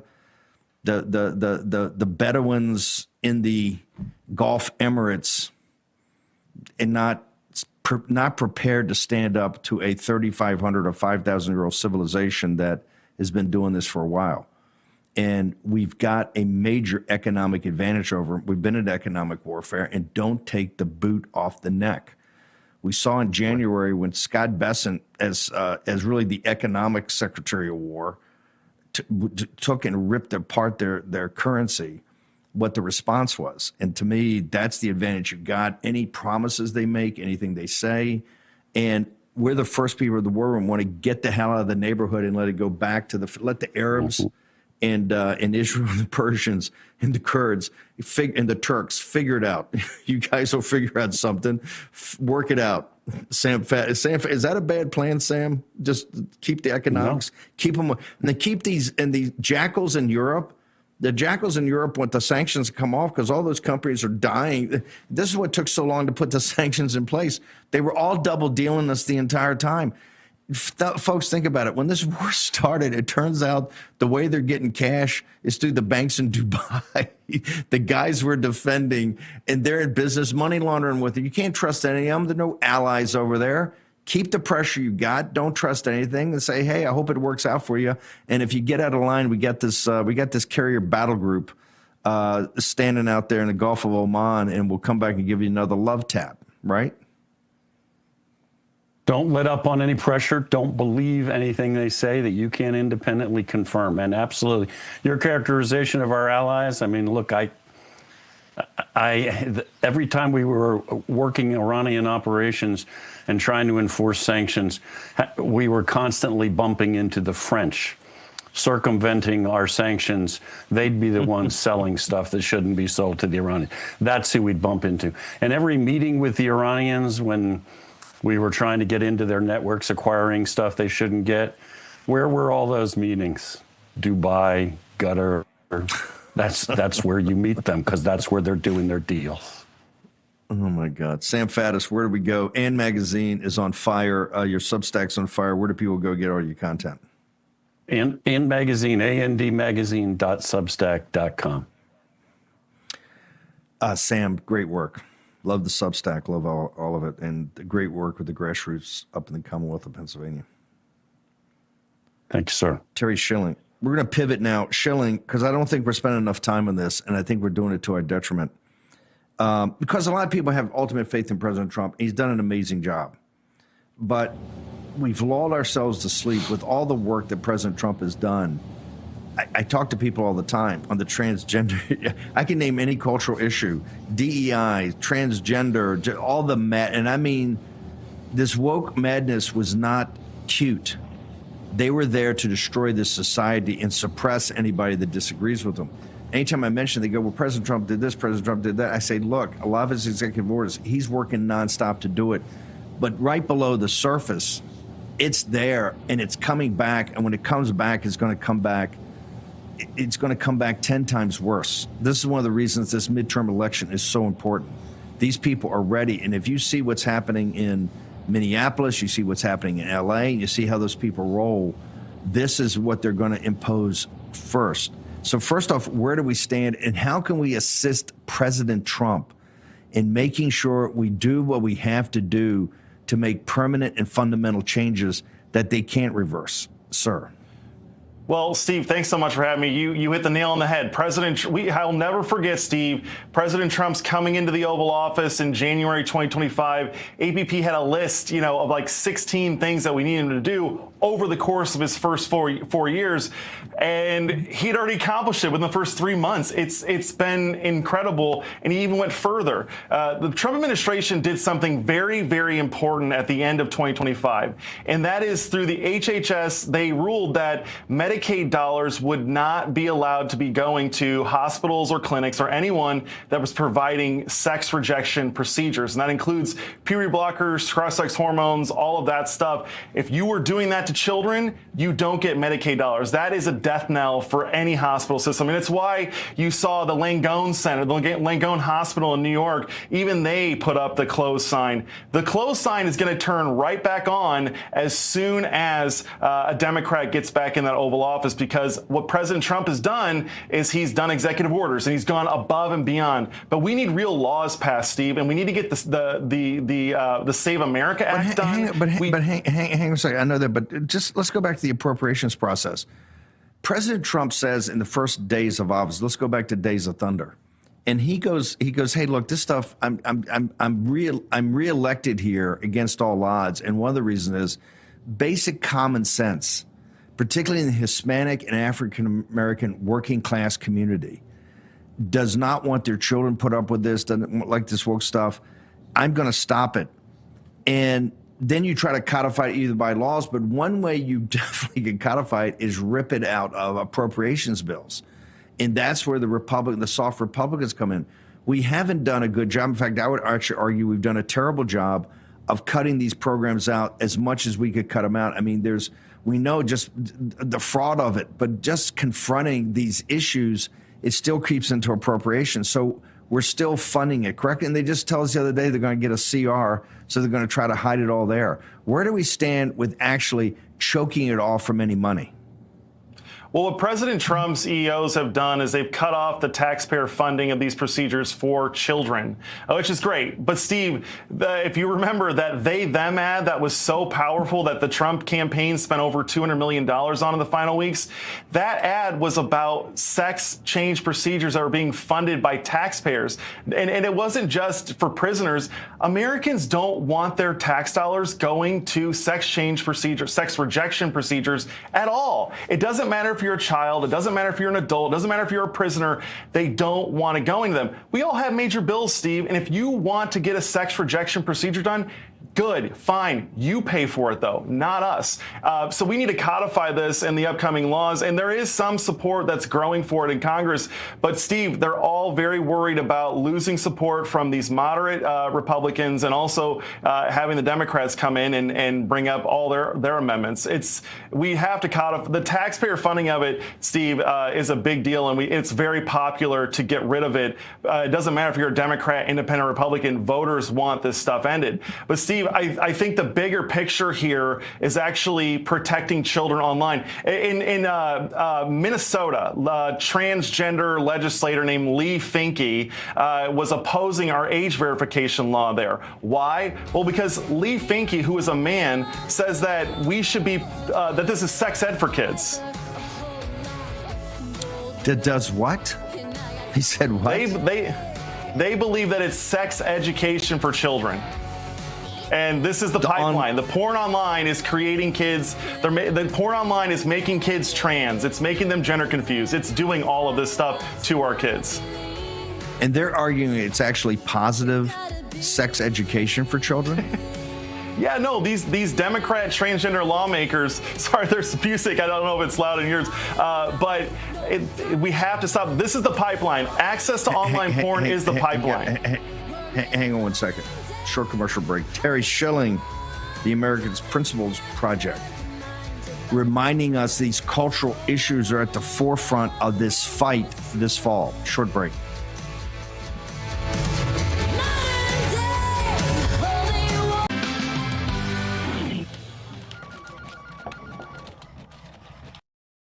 My fondest memory of World War II was the day when victory was declared over the Axis.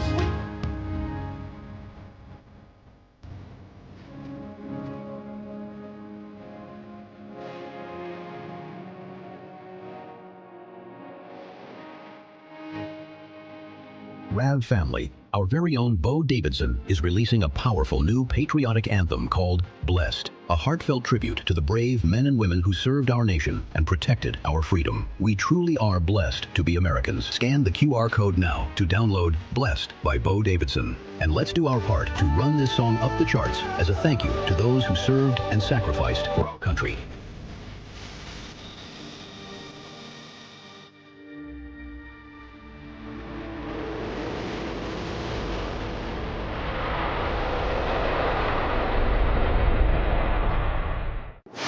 When it's breaking, we're moving. Breaking news. Breaking news. News doesn't sleep. At Real America's Voice, we don't get to crash or lose focus. That's why we drink Soldier Fuel to stay ahead of the chaos, because we do this for you. So good. Soldier Fuel has no sugar, so no crash. Now that's a game changer. Here we go, all of us. Wow, that's good. I'm fueled up now. Used by the U.S. military every day. Now available to you.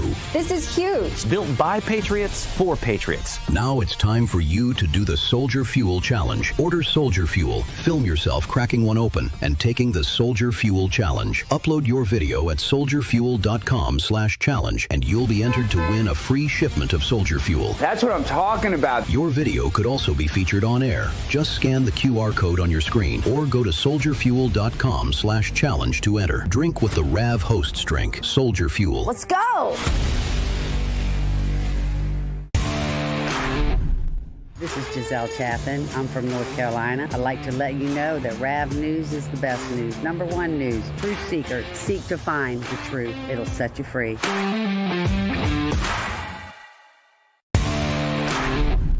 Hello, all Ravagers. I'm Billy Howell, your old buddy Carefree Largo from the chat, and I'm thrilled to be part of the Rav family. When I want to be heard, I use my Real America's voice.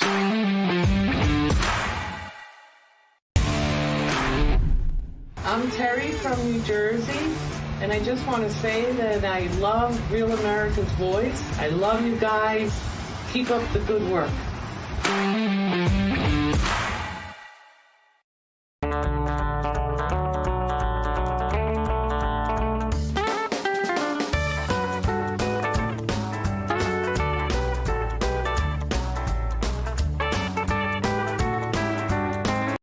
Once again, our sponsors on things that are free. Tax Network USA, if you have any issue with the IRS or you think you might have an issue with an IRS, you got a letter late, haven't filed, or you just don't know, 866-513-5516, 866-513-5516. You get a free, what they call discovery call. No obligation, totally free. You can tell them your tale of woe. They will do an assessment for you of what the bid and the ask is between you and the IRS. Take advantage of that. Cameron Kinsey, who was in the first term, worked with Johnny over there in his shop, McAtee, has been instrumental at the company to make sure this happens for the War Room Posse, and you got your own number. So take advantage of it today. 866, let me just get this again. I want to make sure everybody's got 866-513-5516. Take advantage today. Free, no obligation. So, Terry, my concern is these are huge issues. This is what motivates people. It's certainly motivating the left. I don't believe we've done a good enough job up on Capitol Hill with the guys stripping these things out of the appropriations bill. It's one of the reasons they do the CR is they don't want these fights. But there's another way to codify. Walk me through that path, because with the recess coming up, everything else the Senate's working on, they get back after Labor Day, who knows? But these things are of the utmost importance, and we need to drive them home. Terry Schilling. Well, look, Steve, I got to talk to Schleppy about the appropriations process. He's the legislative guy here, and Paul DuPont on our team. But, Steve, what we've been heavily focused on the past few weeks is cutting this off at the source, right? And what the source is, we learned through our fights in the states over age verification, which we're up to 27 states now, Steve. And to put this in perspective, these laws are sailing through with literally no issue. I think, Steve, if I was to place a bet on how many legislators in those 27 states have voted against age verification, it's less than 24. They're passing with super duper majorities. It's not even close. But we ran into a snag when we went to Minneapolis, when we went to Minnesota. A legislator there who's transgender, Lee Finke, you can look him up. He's actually done a hit piece on me years ago in the USA Today for all my appearances on War Room. But Lee Finke, he was talking about the age verification law that was being considered in Minnesota, and he said, we can't do this law because what we believe is that pornography and these porn sites are actually critical to LGBTQ sex education. This is how these guys view it. And the only thing to extrapolate from this is that porn creates confusion, and it creates children who are gender confused, who end up growing up to become transgender.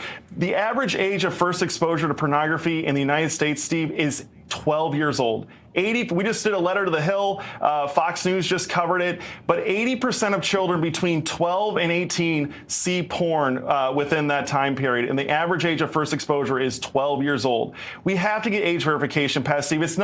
Steve, I grew up without any transgender kids in my class at all. We didn't even know what the word meant, if you were to put it in front of us. This is what is helping create all of the sexual confusion and gender confusion. And we put this stuff in schools, and we wonder why. It's because the average age of first exposure to porn is 12. We need age verification, Steve. We do it for gambling sites. We do it for nicotine. We do it for alcohol sales. We even do it for THC online. You have to verify your age for that. So why is age verification not a privacy concern when it comes to those things, but only when it comes to pornography? And there's a reason for that. It's because Planned Parenthood loves it. You create more children out of wedlock who need abortions. You create more transgender children, which is what is fueling Planned Parenthood's expansion now. This whole thing needs to go to the root of the source. And the root of the source, Steve, is kids watching porn at 12 years old.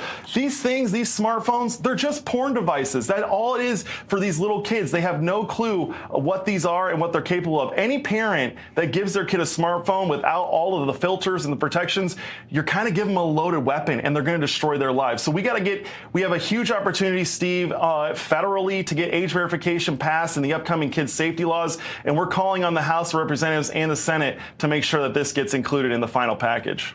What about the Brits? You got Starmer and the guys. The folks over there are actually putting out that they want no possibility of even having a cell phone until the age of 16 and above. What are your thoughts on that? Because I know so many parents out there that are in tech or in finance and quite well, and they won't let the kids touch a phone until they get to be 16, because even with all the great, verifications, there's always some sort of potential workaround, and these companies are maniacally focused on getting to the kids. The kids are the product, right? We know from all these social media companies and what they put out there to their investors that the data is the person and the person is the product. That's why it's all free. But Steve, I fully support this. Look, kids need to be protected. My kids, they have what's called a TrueMe phone, and all I can do is text and call, and I actually get to control who gets to contact them. If they're not approved by me in their address book, they don't get contacted. They're not allowed to contact other people outside of that. It allows us to communicate. But there are ways to do this right, and there are ways to do it wrong. And the worst possible thing you can do as a parent, Steve, is to give your 12, 11, 10-year-old, or even older, up until 18, I would say, an unlimited, unrestricted smartphone device, because they're just porn theaters that you don't even know about, that you have to go digging. And your kids, by the way, Steve, your kids are always going to be more technologically advanced than you are. It's just the nature of the beast. So we've got to protect our kids. We've got to get age verification done federally and nationally. See, we've already proved that this works in Democrat states and Republican states. 27 of them have passed. The first state in the country to pass it was signed into law by a Democrat, John Bel Edwards in Louisiana. It passed with a supermajority here in Virginia. Virginia has age verification. Why not the rest of the country? We have to stop this stuff at the source, and the source is online pornographic exposure for minors. In the run-up to this brutal midterm, are the cultural issues going to start to play a bigger and bigger role? Because I'm of the belief that the cultural issues are just as important as the economic and the geopolitical in this. Are they going to take center stage here, sir? I have zero doubt that the culture war is going to be a major part of the Republican messaging. In fact, Steve, I think that we finally crossed the threshold with so many legislators, especially led by President Trump, that they're understanding now that Republicans and conservatives win elections because of the culture war, not in spite of the culture war. The Democrats have lost their minds, Steve. They're pushing sex rejection procedures on children. They're paying for prisoners to get them.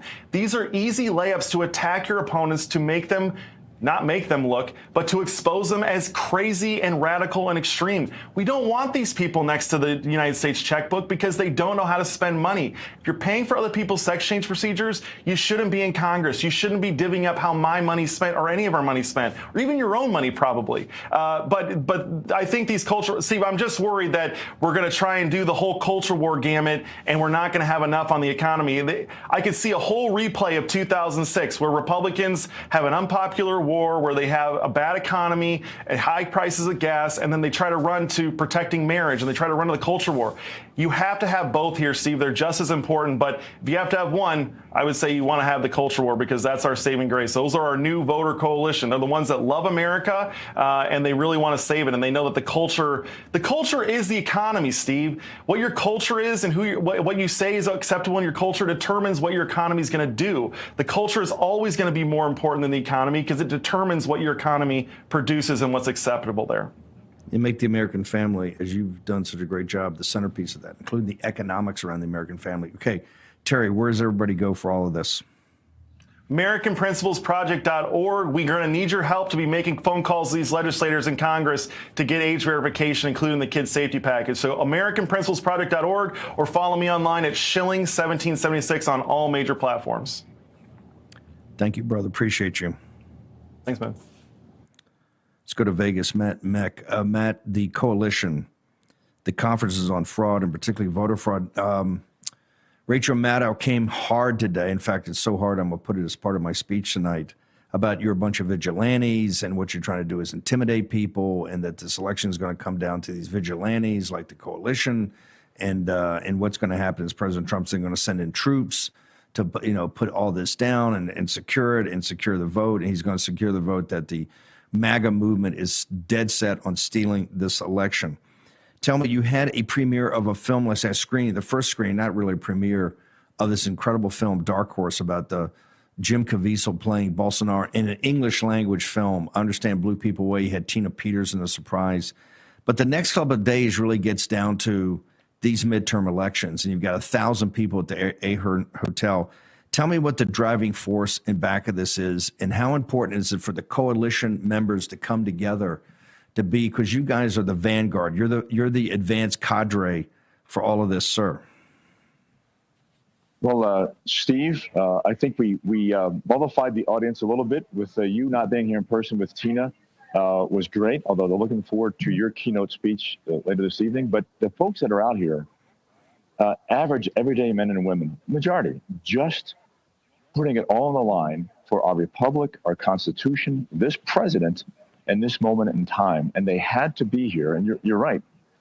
Today we had that screening of yesterday the screening of the movie, which I've never heard the Ahern more quiet for 98 minutes in my life. And we've been doing a lot of events here with Mr. Ahern and the Ahern event. Amazing. Q&A afterwards. That was wonderful. Eduardo Bolsonaro was here. Just personalized that entire movie. And then today, starting at 9 o'clock, we'll kick off 9 o'clock Pacific. And it's all going to be the various types of fraud: money fraud, bond fraud, tax fraud. But Griffin, I would call it Federal Reserve fraud, CIA fraud. And then, of course, you, Peter Titton, talking about Lawfare Exposed. And then you, of course, are going to do our keynote. And then tomorrow, it's all about election fraud and all different aspects of it, all the luminaries who've been fighting this fight for the last 4 or 5 years. And the goal is to show you how this fraud you're seeing in front of us, dared say what we just saw with Terry Schilling, these crazy policies. Isn't it maybe the elections are corrupted election systems that's putting these people and these policies in place? Is the group prepared? Because Rachel Maddow and that team at MSNBC know that this conference is taking place this week. They know that you screened the movie last night. Her show was last night. They called you vigilantes, and they warn about vigilantes. They understand, to make sure, given where we are with Save America not done and other things not done, that the difference between having a fair election and a real count of real voters and having another sham where it's just ballots and they're stealing, just like they stole it in broad daylight in Los Angeles, is going to come down to the leadership of those grassroots Americans that are at the Ahern Hotel. And Maddow and these people are smart. That's where they said, these are groups of vigilantes. And you've seen these vigilantes now. They want to be near the ballot boxes. They want to be the election judges. They want to be all that. We got about a minute. I'm holding you through the break. Do people there realize that the left, from Mark Elias to Rachel Maddow at the highest levels, have targeted them as basically potential criminals, sir? Sure, I think, they know they've been targeted. But I tell you, for a bunch of vigilantes, well, we had 5 of Las Vegas Metro's finest here yesterday. They'll be here today. They'll be here tomorrow. So for vigilantes, we comply with law. We love law enforcement, not vigilantes. We just want to make sure our voices are heard, and everything we can possibly do lawfully, constitutionally, is done to ensure we have transparent and verifiable elections. And I think you're seeing a lot. Spencer Pratt's race there in Southern California has wakened, I think, sleeping people up, going, something's not right with these elections. This is not making sense. So yes, sir, these folks know they're targeted, but they're not backing down because they're not vigilantes. We pray. We have prayer groups. This is, as you know these groups, vigilantes are the farthest thing from how you could describe these people. Matt, hang on. I'll hold you through the break. The coalition's fraud conference is in Las Vegas, sold out, packed at the Ahern Hotel, opened with the movie Dark Horse. I think it may be Jim Caviezel in Back of the Passion of the Christ. It's his greatest role. Short break. Back in a moment. People are being given 20 days to move their savings out of bank accounts. My fondest memory of World War II was the day when victory was declared over the Axis.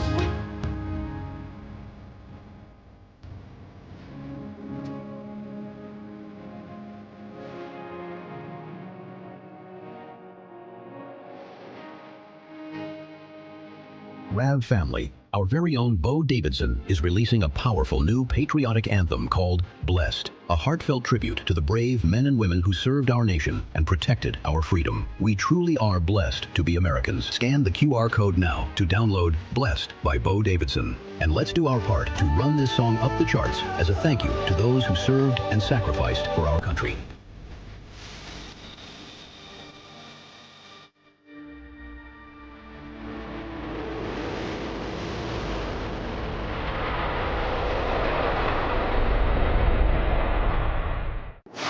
When it's breaking, we're moving. Breaking news. Breaking news.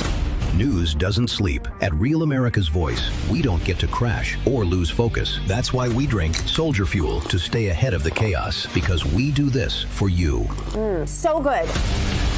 Soldier Fuel has no sugar, so no crash. Now that's a game changer. Here we go, all of us. Wow, that's good. I'm fueled up now. Used by the U.S. military every day. Now available to you.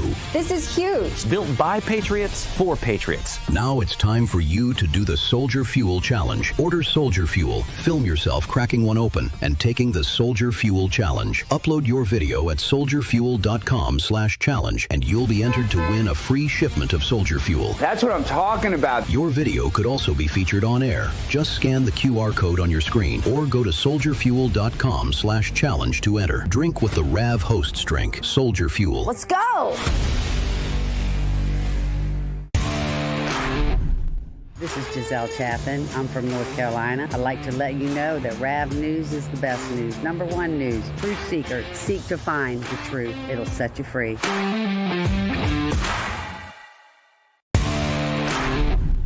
Hello, all you Ravagers. I'm Billy Howell, your old buddy Carefree Largo from the chat, and I'm thrilled to be part of the Rav family. When I want to be heard, I use my Real America's Voice.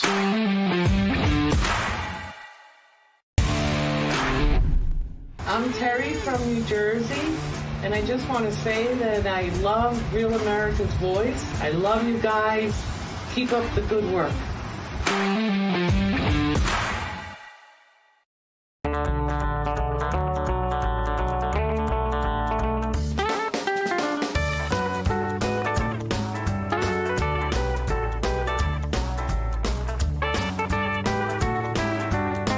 Okay, we're going to be streaming this starting at noon.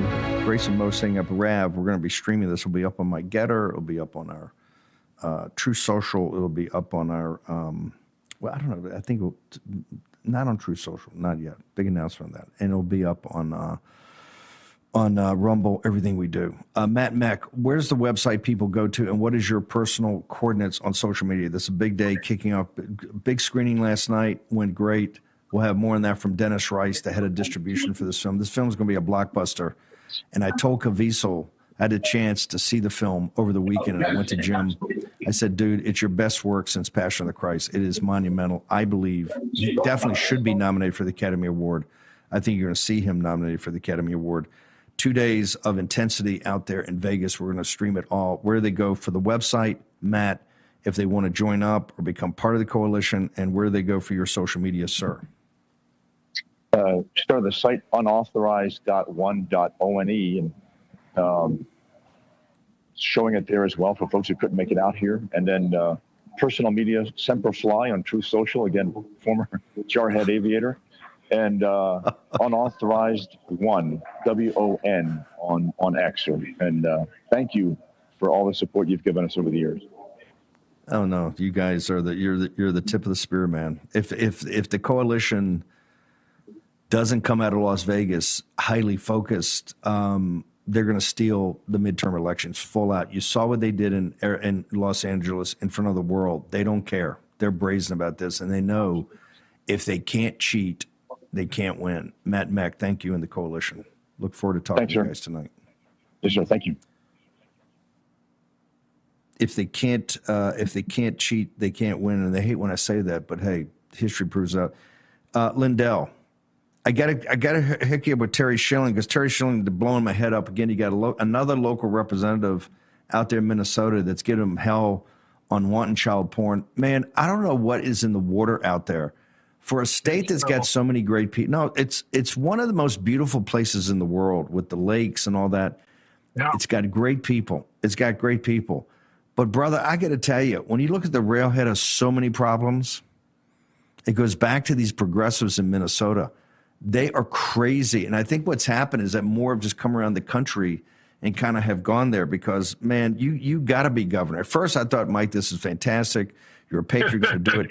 Now I'm saying, like, it's an existential. If Lindell's not governor, I don't know if the state's going to exist. It's an insane asylum. Sir. No, they're gonna pour out of Minnesota. I was doing a fundraiser in Texas. I said, if I don't win, I said, you guys need to get me in. I said, otherwise people are gonna pour out of Minnesota to Texas and other places. They're ready to leave now. Steve, this goes back to we're the Trojan horse of evil. I really believe that. We had a governor that put a satanic statue in the Capitol. And then he said, we have to be fair to the devil. Give me a break. Then we have the Muslims here with Islam. We have all the fraud, all the Somalian fraud. We need to ban Sharia law. I think it goes back to, people calling us Minnesota nice. They just took advantage, and just said, oh, we welcome everybody. This is great. And then now we woke up. I'll tell you, there are so many people in Minnesota. This fraud is actually a blessing, everybody, because it's woke people up. Kind of like the 2020 election, where it woke up the whole country and the whole world. This is waking up Minnesota, waking up the people that love Minnesota, that grew up here like I did, that were born here. And we are not going to let this happen to our state. We're going to fight back on every level. I mean, when you put out this, we have the most nonsensical things come out of Minnesota than any other state. When men and women's bathrooms and tampons in men's bathrooms, and now they're doing a poll, to get our local elections through the phone lines. Through telephone. You can't make this stuff up. I thought it was bad when we were fighting Utah back in the day to text in your vote and email in your vote. You're going to call in your vote. This is nuts. But Steve, we're fighting to stop it all, and I'll tell you, everybody, you guys who want to help save Minnesota, support my campaign. It's lindellgov.com. Very simple, lindellgov.com. We are launching this week. I'm going to be doing 5 events a day for months. I'm not stopping. It's the most critical election in history right now, especially a midterm election. And that's just not in Minnesota, but this is last call for Minnesota, Steve. It really is. No, it's desperate. Now that you're out 5 times a day, we got your son running things, and he's making great deals. Tell me about the deals you got for the War Room Posse. Yeah, you guys, I got to get on here and give you the deals before they're gone. But the Father's Day sale coming up, you guys, we launched it early. The Father's Day sale, you guys have all jumped on this. The biggest one on there, the My Pillow Premium My Pillow, is where it all started. We've sold 85 million now, but these are the king size, the lowest price ever, $19.98, and then we have the queen size for $1 last night. It's $18.98. But we've got the Giza Dream Sheets. All the colors that just came in for as low as $29.98. And then we have, if you go to mypillow.com or /Bannon, but the whole website, you guys, you can use now a promo code War Room anywhere on there, and we've got all these things categorized. Where now we added over 40 brand new products that you can get an exclusive discount with the War Room promo code. But when you go here, you guys are going to see that we still have the mattresses and the mattress toppers. This was our vendor did that. He's going to run it through the 4th of July, 50% off these big ticket items, and you're getting free shipping on anything you order today with that promo code War Room. That's on my employees and myself to get to give back. You guys have helped us so much to get through these times to where we're at now, expanding instead of being on the defense all the time. And that was you guys' problem. It's a win-win. You get these products at the big discount. By the way, we have all the new kitchen products came in, the kitchen towel. towels. And those are on sale. And then the 6-piece towel sets at $34.98. But use promo code WARROOM 800-875-1062. Call my operators, call my employees.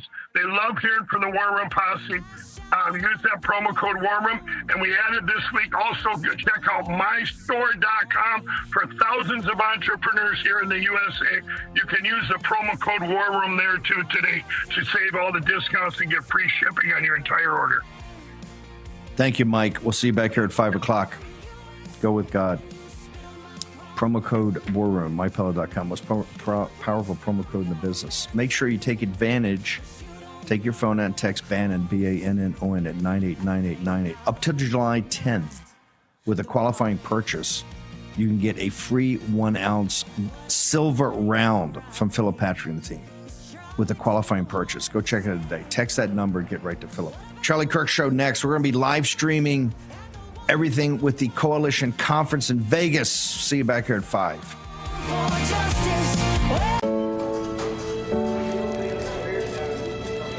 Hey, just want to. My fondest memory of World War II was the day when victory was declared over the Axis.